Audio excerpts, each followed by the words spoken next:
Are you tired of boring podcasts? Are you tired of paneled and structured podcasts that make you want to watch paint dry? Do you want to listen to an adult-oriented show? Do you want to hear words like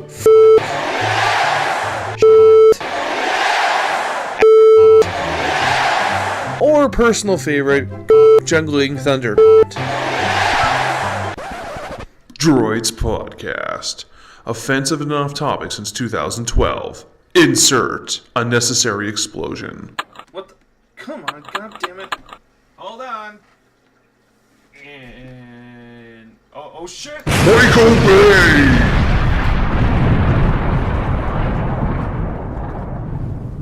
To get radioactive treatment, go see your local physician after listening to this podcast. To listen to further podcasts, go to droidscanada.com.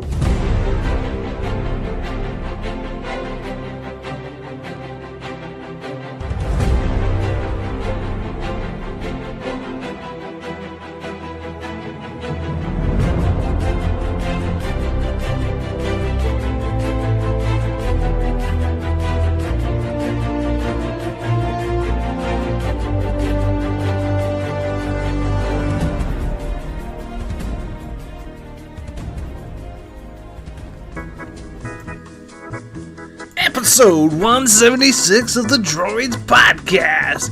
Yeah, Crazy Taxi. I missed that game so goddamn much. I'm going to tell you a side story that no one really knows. Well, if you do, that's myself and Mark, Jean-Guy Poutine, or we call him that French guy because he's French and he's always on the podcast. Well, no, I wouldn't say always. He's actually had a good amount of being on the podcast. But anyways, long story short, I am a diehard fan of Crazy Taxi. And, my best score I've ever had in the arcade, I got rank 5, maybe 6. And, yeah, that was it with a broken steering wheel. I was unable to turn left. So if I needed to be in NASCAR or drive through Montreal, I was fucked. But yeah, I got the best record. But I play the game with the working, steering wheel. I'm pretty much fucked. Yeah, does it make sense? No! But anyways, 176 of the Droids News. How do you know it's the news? Well, got a very awesome intro and my favorite elevator music, which I have yet to get anyone to complain about it. I've been using it now for like 40 episodes. I love it. And with that said, first, before we get started, today, Leonard Nimoy was rushed to the hospital after having severe chest pains and called 911. Yeah, well, shit happens, I guess. He's getting up there in his years. He announced in 2014 he was suffering from COPD.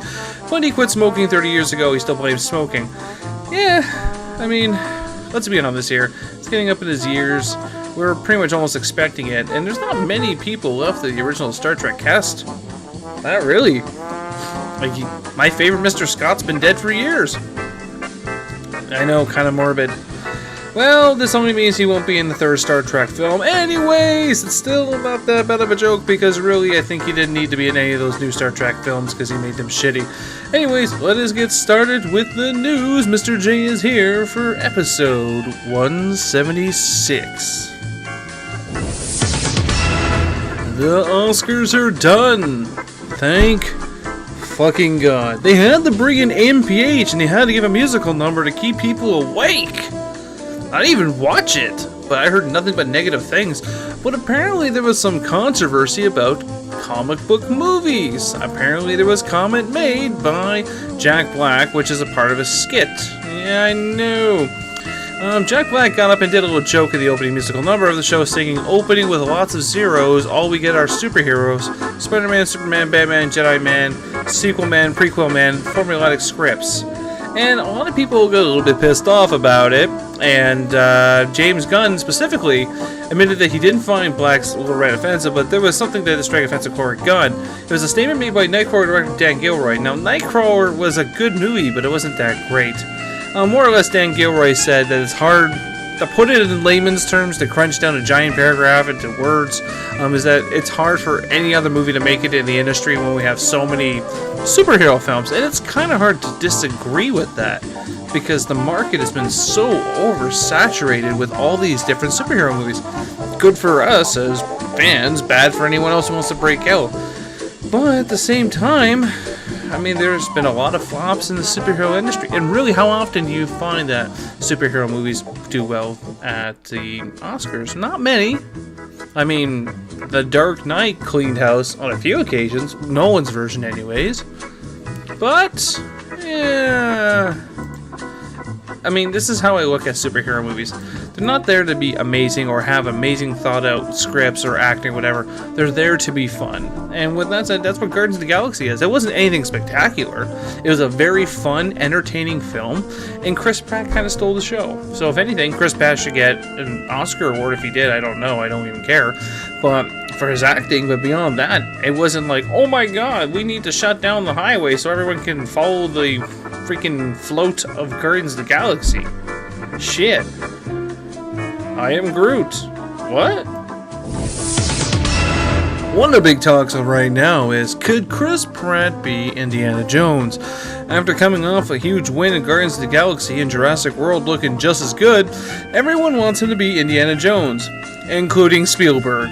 Spielberg, I wouldn't say is going to come out of retirement, but I mean, he hasn't really done much worth mentioning, so this could be the masterpiece that fixes the infamous Kingdom of the Crystal Skull, which insulted my intelligence and ruined my birthday 4 or 5 years ago. But Chris Pratt would be a perfect fit. Like, I mean, I remember they hinted around, oh, I would like Ryan Reynolds, maybe Brad Pitt.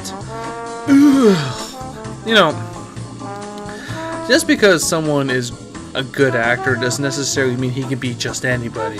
Chris Pratt reminds me so much of Harrison Ford in the younger, like the Temple of Doom era, that I think it could work.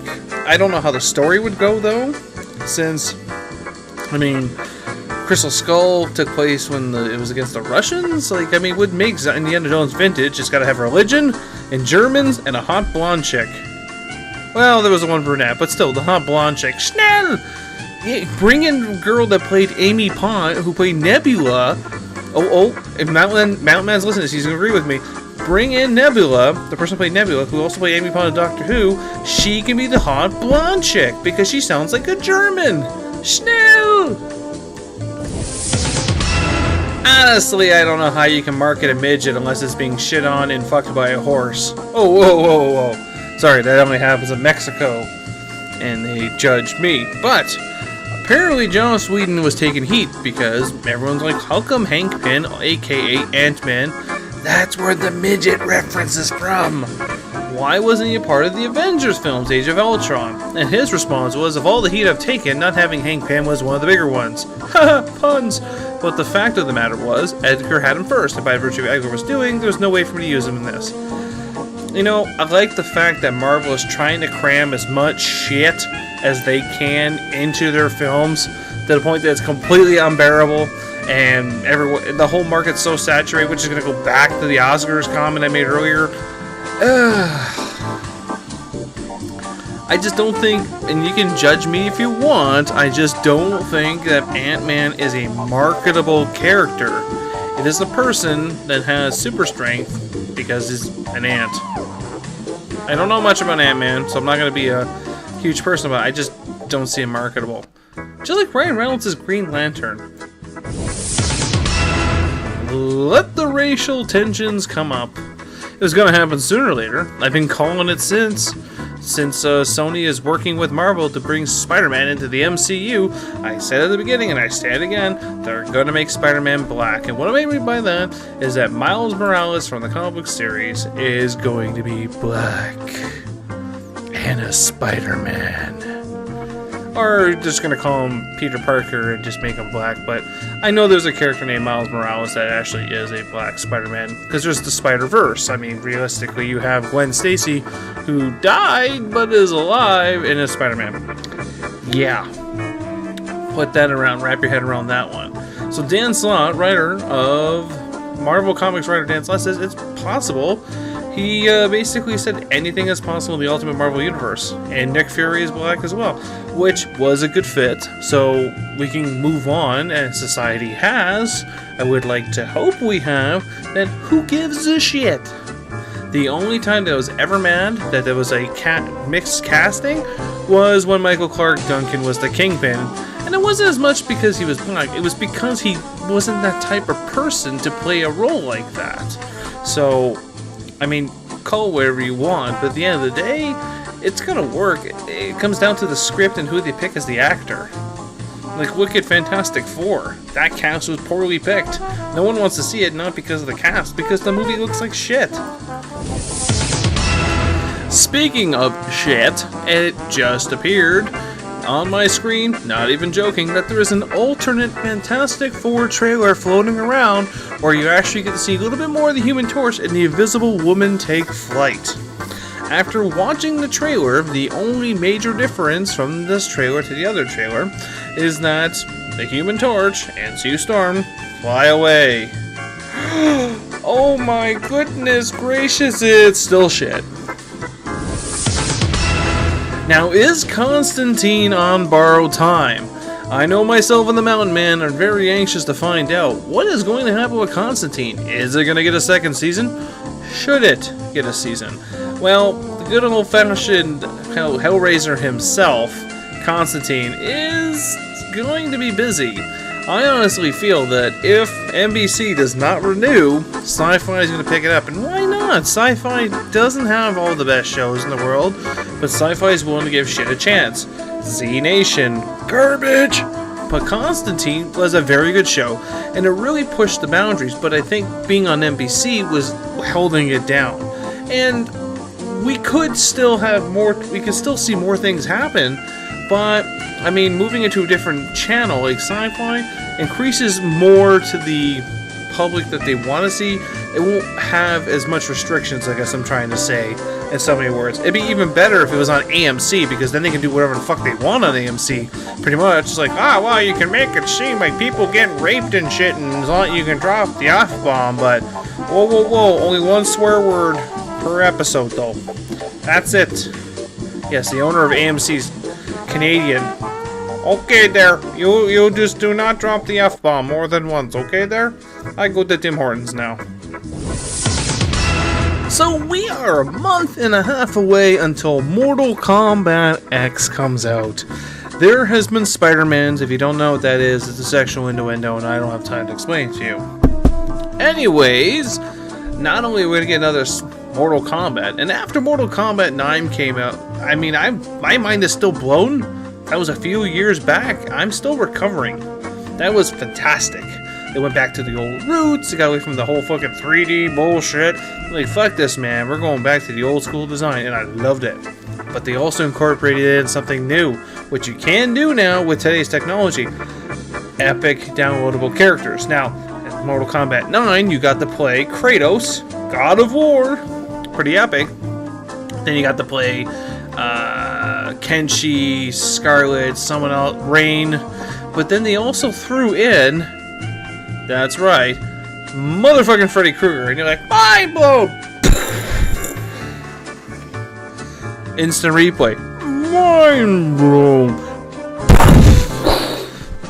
Yeah, I actually did that on purpose because I wanted the slow motion. Well, this time, Mortal Kombat 10, they have announced 2 downloadable contents that will be coming. One is definitely happening in June. Motherfucking Predator. Yes, the Predator, the man, the alien hunter itself, the alien hunting machine, let me correct myself, will be available for downloadable content in June. Game comes out in April. A month and a half later, you get the fucking alien. That's fucking terrifying.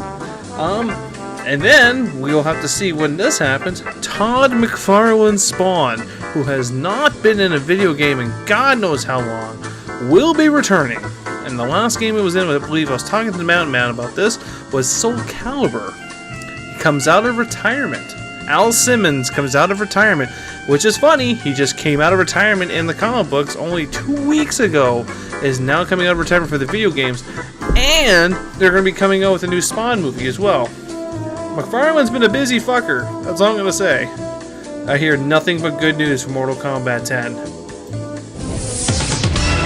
For all our lovely ladies out there who's been waiting for this answer, you can put your pants back on, because Aaron Paul, who hasn't really been seen since Breaking Bad and his small-ass bit role in Need for Speed, and then he was in Gods of Among Us, whatever. I don't remember the name of that stupid movie, but all I know is fucking long and Christian Bale was Moses. Is no longer going to be in the running for the Han Solo movie.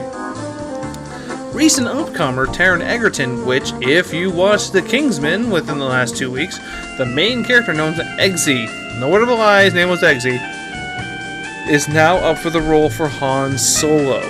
Oh no, not a Solo Origins film, which no one wants to see, but apparently it's going to happen. So Harrison Ford's iconic character got the Millennium Falcon, as well as should be falling out with as he fell out with Jabba the Hutt. That's pretty much the story? Really? Jesus. Or we can just leave Star Wars alone. Oh, that makes sense. Ripper Raw. Wolverine. Oh yes, this actually brought me a lot of joy. I will admit that this did bring me a lot more joy than it probably should have. Hugh Jackman wants to play Wolverine forever.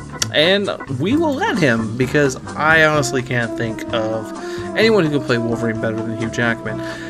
Understanding when he got the role, it's like he's too tall, he's too he's too beefy, like Wolverine was a stout guy, like a short little stout guy. Blah, blah, blah, blah. Nope. And it appears Old Man Logan will be played by Hugh Jackman if he actually plays him forever. And why not? Hugh Jackman's already played him 7 times. He's the only person that's played the same Marvel comic character the most times. And really, no one's got an objection to him being Wolverine. I honestly cannot think of anyone who went, no, I'd rather have Taylor Lautner. I would kill that motherfucker where he stood. I would gut him with a fountain pen if that's all I had, to ensure that Hugh Jackman stayed as Wolverine. If anyone disagrees with me, feel free to let me know, and I will tell you to go fuck yourself. As in, now, go fuck yourself. Fuck you.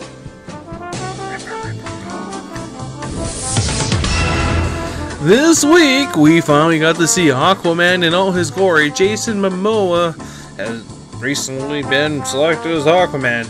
I don't even know why I said it that way, but it's true, he was.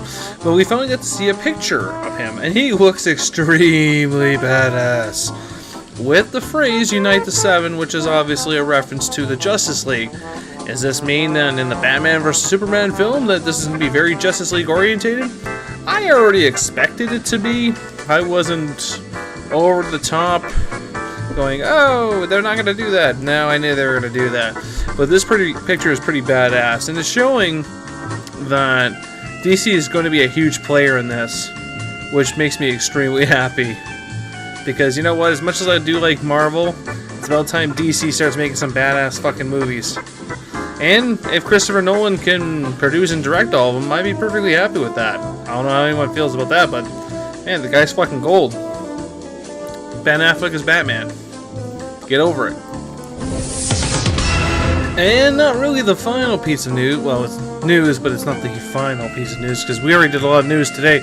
But Ryan Reynolds took to the Twitter this week, and he wanted to thank the fans, and we need to say thank you.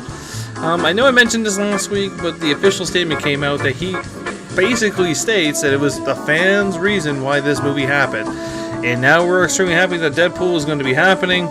Now, if we could just get Civil War off the ground, that'd be pretty awesome. Or if the Deadpool works out, we should probably do a Deadpool Kills the Marvel Universe. That is a fantastic graphic novel. Fantastic. I like it. And that's the news! Episode 176 of the Droids News. Mr. J's here. Guess what? It has been a long-ass podcast. I can't remember the last time it was 19 minutes for the news podcast. But with that said, enjoy a chimichanga. I'm the fuck out of here. Enjoy Gotham. Fucking Red Hood sucks. By the way, I hope you guys all enjoyed Heath Ginger. Come on, we all know that was Heath Ledger there in the last episode of Gotham. See ya! Game over, man! It's game over! Thanks for listening to the Droids You Are Looking For podcast.